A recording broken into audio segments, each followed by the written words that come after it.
Students હવે આપણે ચાલુ કરીએ છીએ લેક્ચર નંબર 2 પોઈન્ટ નંબર 2 છે જેની અંદર આપણે ડિસ્કસ કરવાના છે સ્વાધ્યાયનો દાખલો સ્વાધ્યાયના આજે કવર કરીશું આ વિડિયોની અંદર સ્વાધ્યાય 6.1 ની અંદર બીજો અને ત્રીજો દાખલો પહેલા કવર કરીશું તો સૌથી પહેલા આપણે ત્રીજા દાખલાથી શરૂઆત કરીશું તો ત્રીજા દાખલાની અંદર ઇન્ફોર્મેશન શું આપી છે એ વાંચીએ અને પછી આપણે આગળ વધીએ તો સમની અંદર ઇન્ફોર્મેશન કંઈક આ પ્રકારે છે નીચે આપેલી સંખ્યાઓની કઈ સંખ્યાનો વર્ગ કરતા મળતી સંખ્યા એકી હશે હવે સમજો ક્વેશ્ચન સમજો પહેલા તો તમને એ ખબર પડે ક્વેશ્ચન આપણને એવું કહેવા માંગે છે કે નીચે આપેલી જે સંખ્યાઓ છે આ સંખ્યાઓનો વર્ગ કરવાથી એટલે વર્ગ એટલે જે રીતે હું તમને એકવાર કરાવતો છું એટલે ક્લિયર થાય તમે કહેશો કે સર જેવી રીતે સમજો કે તમે લખો છો 2 નો સ્ક્વેર તો 4 થાય એટલે આ 2 નો સ્ક્વેર જે કર્યો તો આ જે વર્ગ કરવાથી જે સંખ્યા મળી ને આ બેકી સંખ્યા છે સેમ વે હું 3 નો વર્ગ કરીશ તો 9 આવે તો જે એકી સંખ્યા છે ખબર પડે છે હું શું કહું છું ફરી એક વખત સમજો 4 નો સ્ક્વેર કરશો એટલે કે વર્ગ કરશો તો 16 આવશે છેલ્લી સંખ્યા જોવાની તો તમે કહેશો સર બેકી સંખ્યા છે સેમ વે 5 નો કરશો તો તમે કહેશો 25 તો તમે કહેશો કે સર આ જે સંખ્યા છે એકી સંખ્યા છે કેટલી છે એકી સંખ્યા છે તો વિદ્યાર્થી મિત્રો આની અંદર જે ધ્યાન રાખવાનું છે જે હું તમારી જોડે એક્સપેક્ટ કરું છું એ હવે સમજો જે મેઇન પોઈન્ટ આવે છે તો તમે કહેશો કે સર જો બેકી સંખ્યા જે હતી બે બેકી સંખ્યા છે તો એનો વર્ગ કરવાથી પણ કઈ સંખ્યા મળે છે બેકી સંખ્યા સેમ વસ્તુ 4 પણ કરવાથી એનો વર્ગ મળે છે બેકી સંખ્યા 3 નો વર્ગ કરવાથી એકી સંખ્યા 5 નો વર્ગ કરવાથી એકી સંખ્યા એટલે તમે કહેશો કે સર તારણ પર એવું આવી શકીએ કે કોઈ પણ સંખ્યા તમારે લખવું હોય તો આપણે એવું લખી શકીએ બેકી સંખ્યાનો વર્ગ કરવાથી મળતી સંખ્યા બેકી હોય આ એક વખત લખી કાઢજો આ બહુ જ અગત્યનો પોઈન્ટ આ તમારો મેઇન પોઈન્ટ છે સેમ વે તમે કહેશો કે સર બીજું એક લખશો તમે એકી સંખ્યાનો વર્ગ કરવાથી મળતી સંખ્યા એકી હોય એટલે તમે કીધું કે સર એક સિમ્પલ રીતે તમે એવું સમજાવ્યું કે જો જે સંખ્યાની પાછળની સંખ્યા એકી હોય તો એનો વર્ગ પણ એકી સંખ્યા જ આવે જો જે સંખ્યાનો પાછળનો અંક બેકી સંખ્યા હોય એટલે કે એકમનો અંક બેકી સંખ્યા હોય તો બેકી આવે પાછળનો અંક એટલે બેકી આપણે કે એકમનો અંક જોવાનો છે શરૂઆત કરીએ તો સૌથી પહેલા તમે કહેશો કે સર પહેલો પોઈન્ટ શરૂઆત કરો ફર્સ્ટ નંબરનો તો ફર્સ્ટ નંબરનો તમને આપવામાં આવ્યો છે 431 કેટલા આપવામાં આવ્યો છે 431 તો તમે કહેશો કે અહીં એકમના સ્થાન પર અહીં એકમના સ્થાન પર 1 છે 1 એ એકી સંખ્યા છે તેથી 431 નો વર્ગ કરવાથી એકી સંખ્યા મળશે હવે અહીંયા તમારે જે ધ્યાન રાખવાનું છે જે મેં આટલું લાંબુ લખ્યું છે એ તમારે લખવું પડશે જરાય તમારાથી ચાલશે નહીં કે તમે એમ કહેશો કે સર ના લખીએ તો ના ચાલે તો માર્ક કપાઈ જશે ખાસ સ્ટેપ તમારે સમજવાના છે જે સ્ટેપ સમજીને કરશો તો બહુ વાંધો આવશે નહીં આગળ જઈએ બીજો પોઈન્ટ આપેલો છે તો બીજા પોઈન્ટમાં તમે કહેશો કે સર આપેલું છે 2826 તો તમે કહેશો કે સર આની અંદર શાંતિથી જોશો તો છેલ્લી સંખ્યા શું છે તો તમે કહેશો કે સર છેલ્લી સંખ્યા જે છે એ તમારે ખાસ ધ્યાન રાખવાનું છે કે અહીં એકમના અંક પર શું છે 6 છે તો અહીંયા લખીએ અહીં એકમના સ્થાન પર 6 છે લખીએ 6 એ કેવી સંખ્યા છે તો તમે કહેશો કે સર 6 એ બેકી સંખ્યા છે આગળ જઈએ તેથી તેનો વર્ગ એટલે કે તેથી તેનો કરતા આપણે લખીશું 2826 નો વર્ગ કરવાથી બેકી સંખ્યા મળશે. ખબર પડી વિદ્યાર્થી મિત્રો? બહુ ઈઝી છે, ખાલી સ્ટેપ પર જ ધ્યાન રાખવાનું છે. ત્રીજો પોઈન્ટ લઈએ તો ત્રીજાની અંદર આપણને શું કહે છે? તો ત્રીજાની અંદર કહે છે 7779. તો આની અંદર તમે કહેશો કે સર એકમનો અંક કયો છે? તો અહીં લખીશું, અહીં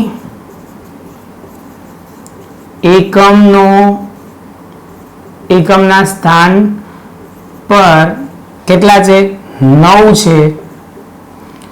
અને અહીંયા લખીશું 9 એ એકી સંખ્યા છે. હવે આગળ લખીએ, તેથી 7779 નો વર્ગ કરવાથી કઈ સંખ્યા મળશે? તો એકી સંખ્યા મળશે. છે બહુ સિમ્પલ, ખૂબ જ સરળ, ખાલી સમજતા જાઓ ને માર્ક લેતા જાઓ એવું છે. ખાલી પોઈન્ટ ધ્યાન રાખો બાળકો, કન્સેપ્ટ લખવાનો. આપણો આ પોઈન્ટનો ટોપિક કોઈ કન્સેપ્ટ પૂછે ને તો તમારા આ કહેવાય. આ જો તમે નોટમાં બરાબર લખી લીધું ને તો તમને કોઈ તકલીફ પડશે નહીં. અને જ્યાં એવું લાગે ત્યાં મને પોઝ કરીને અહીંયા લખી કાઢજો, જેથી તમને બહુ ઈઝી રહે. ચોથો સમ છે અને આ પોઈન્ટને એવું કહી શકો કે છેલ્લો સમ છે. છેલ્લો પોઈન્ટ મને આપવામાં આવ્યો છે 82,004. 82,004. તો તમારે અહીંયા એક જ ડાયલોગ લખવાનો છે. શું? અહીં એકમનો અંક કે એકમના સ્થાન પર કેટલા છે? તો તમે કહેશો સર એકમના સ્થાન પર 4 છે. 4 એ બેકી સંખ્યા છે. અને આગળ જઈએ, તેથી 82,004 નો વર્ગ કરવાથી બેકી સંખ્યા મળશે. બહુ સિમ્પલ પોઈન્ટ છે. ખાલી પોઈન્ટ એ યાદ રાખવાનું છે કે એકમનો અંક જે આવશે, તમે કહેશો કે સર એકમનો અંક જે આવશે એ જ તમારે કન્સિડર કરવાનો છે. જો અહીંયા એકમનો અંક તમારે જોવાનું છે, એકમનો અંક સ્થાન પર 1 છે, તો અહીંયા આપણે શું લખ્યું? એકી સંખ્યા. અહીં એકમનું સ્થાન કેટલું છે? તો તમે કહેશો કે સર એકમનો અંક કેટલો છે? 6 છે, તો અહીંયા કહેશો બેકી સંખ્યા. સેમ વે અહીંયા 2826 નો વર્ગ કરવાથી છેલ્લી સંખ્યા શું મળે? બેકી સંખ્યા. સેમ વે 7779 ને એકમના સ્થાન પર 9 આવે છે, તો 9 નો વર્ગ કરવાથી મળતી સંખ્યા એકી સંખ્યા છે. એટલે હવે તમે કહેશો કે સર 4 છે એ બેકી સંખ્યા છે, તેથી એનો વર્ગ કરવાથી મળતી સંખ્યા પણ કેવી આવશે? બેકી સંખ્યા આવશે. હું થોડોક સાઈડમાં હટું છું, તમે પોઝ કરીને પ્રોપર રીતે પહેલા લખી કાઢો. પોઝ કરો એ અગત્યનું છે ને આ વ્યવસ્થિત નોટ ડાઉન કરી લો. પોઈન્ટ એક ટુ એક આખો ડિટેલમાં આપણે જોવાનો છે. હવે એના પછી હું બીજો એક દાખલો કહું છું. હવે તમારો પોઝ પતી ગયો હશે. હવે આપણે જે ડિસ્કસ કરીએ છીએ એ પેજ નંબર તમે લખવું હોય તો જોઈ લો ખાસ. પેજ નંબર તમારા પ્રમાણે આવશે, તમે કહેશો કે સર 92માં પેજ પર છે. 92માં પેજ પર તમને શું ઇન્ફોર્મેશન આપી છે એમાં પ્રયત્ન કરો છે. પહેલો પ્રયત્ન વર્ડ વાપરીએ છીએ, પ્રયત્ન કરો એ વાળો. નીચે આપેલી કઈ સંખ્યાનો વર્ગ કરવાથી તે એકી સંખ્યા છે કે બેકી સંખ્યા તે કેમ? કારણ આપણે ઓલરેડી પ્રોપર રીતે લખતા હતા, થોડુંક સરે બધું ભૂસી કાઢ્યું છે. હવે એની અંદર વેલ્યુ પુટ કરીને આખો સોલ્વ કરાવશે. સર આખું લખશે કે ના લખે, સરને તો આ 10 મિનિટ રહીને ભૂસાઈ જશે. તમારી નોટમાં જે રહેશે એ કાયમ માટે રહેશે. એટલે બહુ ધ્યાન રાખજો, બધું ડિટેલમાં લખજો, જરાય ઉતાવળ કરવાની નથી. પોઝ કરવાનું કહું ત્યારે પોઝ કરજો, જેથી તમને મજા આવે. કન્સેપ્ટ સમજી ગયા પછી તમને આ કામ મેથ્સ બહુ અઘરું લાગશે નહીં. મેથ્સ એકચ્યુઅલી અઘરું નથી જો તમે પ્રોપર નોટ્સ બનાવો તો. લખેલી વસ્તુ પ્રોપર વંચાવી જોઈએ. સર ફરી માંગે તો તમને મળવી જોઈએ, તો તમને મજા આવે. એક્ઝામ ટાઈમે રિવિઝન થાય તો બધું આવડી જાય તો બહુ ખુશી થાય, અને ખુશી થાય એટલે માર્ક આવે. બસ એ રીતનો જ લોજિક છે. શરૂઆત કરીએ, બીજી વાત કરીએ એ પહેલા. તો નીચે આપેલી છે કઈ સંખ્યા? પહેલી કહેશો 727. કઈ આપી છે? તો અહીંયા સર લખશે 727. 727 ની અંદર એકમનો અંક શું છે? સ્થાન પર 7 છે, તો 7 એ એકી સંખ્યા છે. કઈ સંખ્યા છે? એકી સંખ્યા છે. એટલે 727 નો વર્ગ કરવાથી એકી સંખ્યા મળે.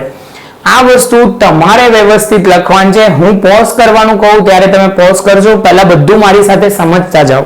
પછી બીજી સંખ્યા છે 158. તો 158 માં એકમના અંક પર શું આપેલું છે? 8 આવેલા છે. 8 એ બેકી સંખ્યા છે. તો અહીંયા કહેશો તેથી 158 નો વર્ગ કરવાથી બેકી સંખ્યા મળશે. બેકી સંખ્યા મળશે.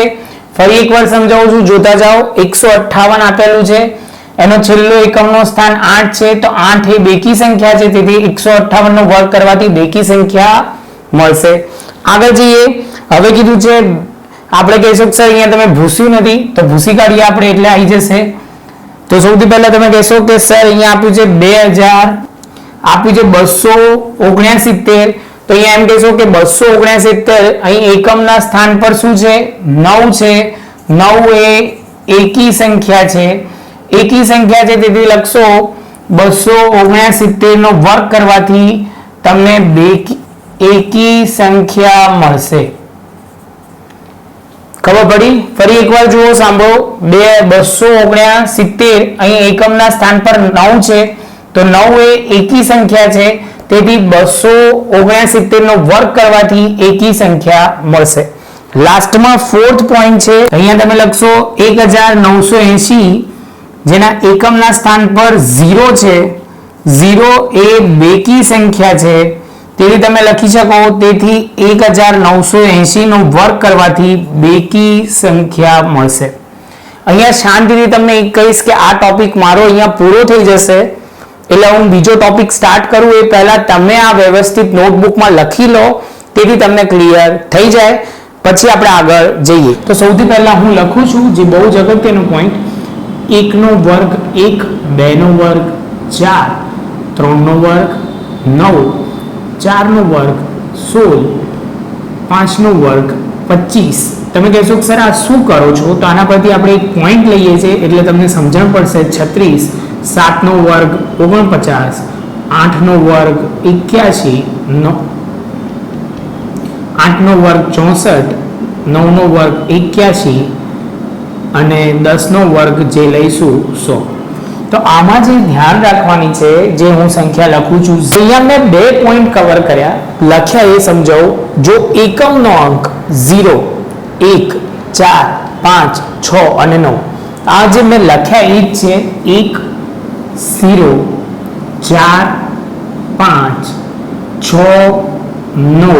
9 2 વાર આવે છે એટલે ગમે તે એક વાર આપણે લખ્યું. આ બધી પાછળની એકી સંખ્યાઓ છે ને, એમાંથી મેં લખેલું છે. તો તમે કહેશો સર તમે કઈ રીતે લખ્યું? 1 લખ્યું, 0 અહીંથી લખ્યું છે, 5 એક વાર આવે છે, 6 અહીંયા 2 વાર આવે છે એટલે એક વાર લખ્યું, અને 9 અને 7માં 9 આવે છે. તો આ બધી સંખ્યાનો જો કોઈ પણ સંખ્યાનો આપણે એવું કહી શકો, કોઈ પણ સંખ્યાનો એકમનો અંક, કોઈ પણ સંખ્યાનો એકમનો અંક જો આ બધી સંખ્યાઓમાંથી આવતો હોય તો તમારો શું કહેવાય? પૂર્ણ વર્ગ કહેવાય. ક્લિયર આટલો પોઈન્ટ? આગળ જઈએ. હવે તમે કહેશો કે સર હવે 2, 3, 7 અને 8 આ 3 સંખ્યાઓ એવી, એટલે કે આ 4 સંખ્યાઓ એવી છે કે જો આ 4 સંખ્યાઓમાંથી કોઈ પણ સંખ્યા પાછળ આવે તો તમે શું કહેશો? આ પૂર્ણ વર્ગ સંખ્યા નથી. બહુ સિમ્પલ હતું, તમને ક્લિયર થઈ ગયું હશે. હવે આપણે સીધા સમ પર જઈએ. તો હું એક્ઝેક્ટ સમ કહું તમને, તો સ્વાધ્યાયનો આપણે સમ સ્ટાર્ટ કરવાનો છે. સ્વાધ્યાયનો સમ છે સ્વાધ્યાય 6.1 સમ નંબર 2. એની અંદર પહેલો સમ, ક્વેશ્ચન શું છે એ વાંચી લો એટલે તમને ક્લિયર થઈ જાય. તો તમે કહેશો નીચેની સંખ્યાઓ માટે સ્પષ્ટ છે કે તે પૂર્ણ વર્ગ સંખ્યા છે કે નહીં તે કારણ સહિત સમજાવો. આપણે પૂર્ણ વર્ગ સંખ્યા કહેવાની છે કે આ પૂર્ણ વર્ગ સંખ્યા છે કે નહીં. તો સૌથી પહેલા શરૂઆત કરીએ તો તમે પહેલી સંખ્યા જે લખશો 1057. તો તમે કહેશો સર 1057 ની અંદર સૌથી પહેલા એકમના સ્થાન પર શું છે? 7 છે. તો લખીએ અહીં 1057 માં એકમના સ્થાન પર 7 છે. હવે તમારે લખવાનું છે આ વાળું વાક્ય, જો એકમનો અંક 0, 1, 4, 5, 6 અને 9 સિવાયની કોઈ પણ સંખ્યા હોય, લખીએ આપણે 0, 1, શું લખીશું બાળકો? 4, 5 અને 4, 5, 6 અને 9 કોઈ સંખ્યા હોય તો જ પૂર્ણ વર્ગ સંખ્યા બને. તમારે એમ લખવાનું છે કે એકમના સ્થાન પર આ બધી સંખ્યા હોય તો જ તમે કહી શકો કે આ સંખ્યા કેવી છે, પૂર્ણ વર્ગ સંખ્યાઓ કહેવાય. તો એનાથી તમે કહી શકો કે સર આની અંદર તો 7 આવે છે, જેથી તમે કહી શકો છેલ્લી લાઈન તમારે લખવાની છે કે 1057 એ પૂર્ણ વર્ગ સંખ્યા નથી. સેમ વે તમે કહેશો કે સર હવે બીજું ચાલુ કરીએ તો બીજાની અંદર આપણને શું આપ્યું છે, 23,453. તો 23,453 તો એમાં છેલ્લી સંખ્યા કઈ છે, તો તમે કહેશો 3 છે. તો અહીંયા આપણે લખતા જઈશું 23,453 માં એકમના સ્થાન પર 3 છે. તો સેમ વસ્તુ લખીએ, 23,453 માં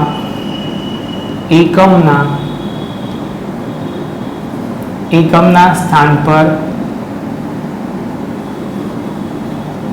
3 છે. તો તમે કહેશો કે હવે આપણે એકમના સ્થાન પર 3 હોય તો તમે લખશો કે એકમના સ્થાન પર 0, 1, 4, 5, 6 અને 9 માંથી કોઈ પણ સંખ્યા હોય તો જ પૂર્ણ વર્ગ સંખ્યા બને. તો તમે કહેશો કે સર આની અંદર આ લાઈન તમે લખશો અને તે લખીશું જેથી 23,453 એ પૂર્ણ વર્ગ સંખ્યા નથી. વિદ્યાર્થી મિત્રો આમાં કેવું છે, એકવાર લોજિક ક્લિયર થઈ જાય પછી તમને બહુ વાંધો આવે નહીં. હવે આપણે ત્રીજો, ચોથો, પાંચમો, છઠ્ઠો જે લાઈનસર દાખલા ગણવાની શરૂઆત કરીએ. હવે ત્રીજો સમ જેની અંદર આપ્યું છે 7928. 7928 એટલે કે 7928. તો તમે કહેશો કે સર આની અંદર એકમના સ્થાન પર શું છે, 8 છે. શું છે, એકમના સ્થાન પર 8 છે. તો પહેલી લાઈન લખાશે 7928 માં એકમના સ્થાન પર 8 છે, પહેલો પોઈન્ટ. બીજા પોઈન્ટમાં જો કોઈ સંખ્યામાં એકમના સ્થાન પર 0, 1, 4, 5, 6, 9 માંથી કોઈ પણ સંખ્યા હોય તો પૂર્ણ વર્ગ સંખ્યા બને. પરંતુ આપણા દાખલામાં 7928 માં એકમના સ્થાન પર 8 છે, તેથી પૂર્ણ વર્ગ સંખ્યા નથી. હવે એના પછી તમને ખબર પડી ગઈ હશે. તો હવે આપણે જઈએ ચોથા સમ પર. તો ચોથા સમમાં કંઈક ઇન્ફોર્મેશન આપી છે આપણને આ પ્રકારે, 2,22,222. તો તમે કહેશો કે સર આની અંદર 2,22,222 માં એકમના સ્થાન પર 2 છે. એકમના સ્થાન પર 2 છે, તેથી એકમ જો તમારા સંખ્યામાં 0, 1, 4, 5, 6 અને 9 માંથી કોઈ પણ સંખ્યા હોય તો જ પૂર્ણ વર્ગ સંખ્યા બને. જેથી તમે કહી શકો કે 2,22,222 એ પૂર્ણ વર્ગ સંખ્યા નથી. એના પછીના પોઈન્ટમાં આગળ વધીએ તો ચોથો પૂરો થયો. હવે થયો પાંચમો સમ. હું શોર્ટમાં લખું છું, તમારે આ પ્રોપર રીતે પહેલા વાંચી લેવાનું છે, આખી વિડીયો જોઈ લો, પછી તમારે પોઝ કરીને આ લખવાનું છે. તો શરૂઆત કરીએ તો એમાં પાંચમા પોઈન્ટમાં જઈએ. તો હવે તમે કહેશો કે સર 64,000 આપણને આપ્યું છે. તો તમે કહેશો કે સર એકમના સ્થાન પર શું છે, 0 છે. તો અહીંયા લખશો 64,000 ના એકમના સ્થાન પર 0 છે. જો કોઈ સંખ્યામાં એકમના સ્થાન પર 0, કયું આવ્યું, 0 એટલે આપણું છે 0, પણ લખતા જઈએ 0, 1, 4, 5, 6, 9 માની કોઈ સંખ્યા હોય તો જ પૂર્ણ વર્ગ સંખ્યા થાય. તો નીચે લખશો 64,000 માં એકમના સ્થાન પર 0 હોવાથી પૂર્ણ વર્ગ સંખ્યા બનશે. એકમના સ્થાન પર 0 હોવાથી 64,000 માં 64,000 એ પૂર્ણ વર્ગ સંખ્યા બનશે. એની સાથે તમે કહી શકો કે આ દાખલો પોઈન્ટ પૂરો થયો 64,000 વાળો, એટલે કે પાંચમો પોઈન્ટ. હવે છઠ્ઠા પોઈન્ટ તરફ આગળ વધીએ. તો છઠ્ઠા પોઈન્ટમાં તમે કહેશો કે સર 89,722. 89,722 એટલે તમે અહીંયા એમ કહેશો આ એકમના સ્થાન પર શું છે, એકમના સ્થાન પર 2 છે. એટલે તમે લખશો 89,722 માં એકમના સ્થાન પર 2 છે. કેટલા છે, 2 છે.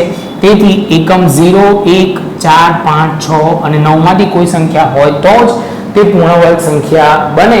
તેથી તમે કહેશો કે સર 89,722 માં એ પૂર્ણ વર્ગ સંખ્યા નથી. એના પછી આગળ જઈએ તો હવે આવે છે 2,22,000. હવે આવે છે પોઈન્ટ નંબર 2,22,000.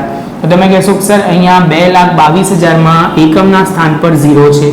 તેથી હવે આપણે લખીશું જો એકમના સ્થાન પર 0, 1, 4, 5, 6 અને 9 માંથી કોઈ પણ સંખ્યા હોય તો તમે એવું કહી શકો કે આ પૂર્ણ વર્ગ સંખ્યા છે. પરંતુ આપણા દાખલામાં શું આપ્યું છે, આપણા દાખલામાં આપેલું છે તો આપણા દાખલામાં 0 જ છે. તો તમે કહેશો કે 2,22,000 ના એકમના સ્થાન પર 0 હોવાથી પૂર્ણ વર્ગ સંખ્યા છે. આગળ જઈએ તો એના પછીના પોઈન્ટમાં છેલ્લું આવે છે, એમાં પણ લોજિક તો આ જ છે. તો આની અંદર આપણે લખીશું